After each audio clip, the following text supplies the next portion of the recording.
mu ne gannaaw loolu day laaj 24 décembre ak 31 décembre ndax dagan na ñu di ko màggal mu ne ndax dafa gis boroom kër yu bari di ko màggal doonte dañuy yokk seen dépense di ci bégal seen njaboot loolu mooy laaj bu njëkk bi. l'islam bi ñëwee dafa xotti yoonu boppam yoon wi mu xotti lépp lu baax dugg na ci biir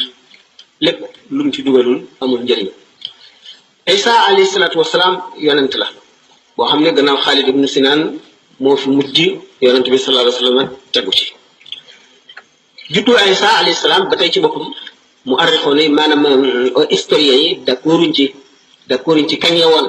dañoo à peu près rek waaye amuñ ci certitude amuñ ci benn wóorute. ñaareel bi itam yonent bi sallallahu alayhi wa sallam gis na Seydina Omar amee benn page bu bokk ci Tawreet mu di ko liir yonent bi sallallahu alayhi wa sallam mer ba mer mi feeñ ci kanamam mu ne ko giñ naa ci suñu borom ne Muusaa bu doon dund du def lu dul topp ma moo di kon l'islam dafa dikk ñori lépp lu doon gën a yoon sànni fële tëral yoonu boppam. ñi nga xam ne nag ñu ngi koy def bu fekkee ne dañuy bëggal seen njaboot ñu bañ ko boole ci diine ndax bokkul ci diine bëggal seen njaboot xëy na ku ne sañ na ko waaye lu tax mu tànn bis boobu xëy na bu fekkente ne dafa gis ne nit ñu bari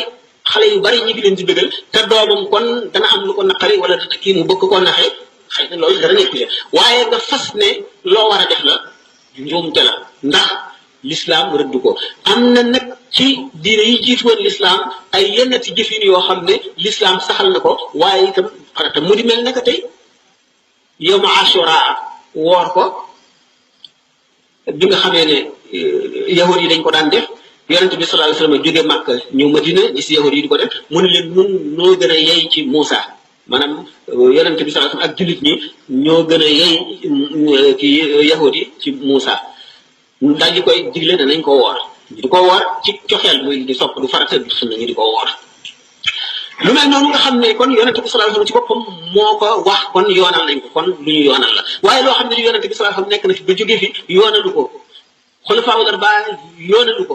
borom ñeenti ngir ñi yoonaluñ ko bokkul ci l'islam ko defit nañ ko tëral ci leneen dugul ci l'islam waaye bu ko tëral ci l'islam kooku mooy li ma ci mën a tontu ci laaj bu njëkk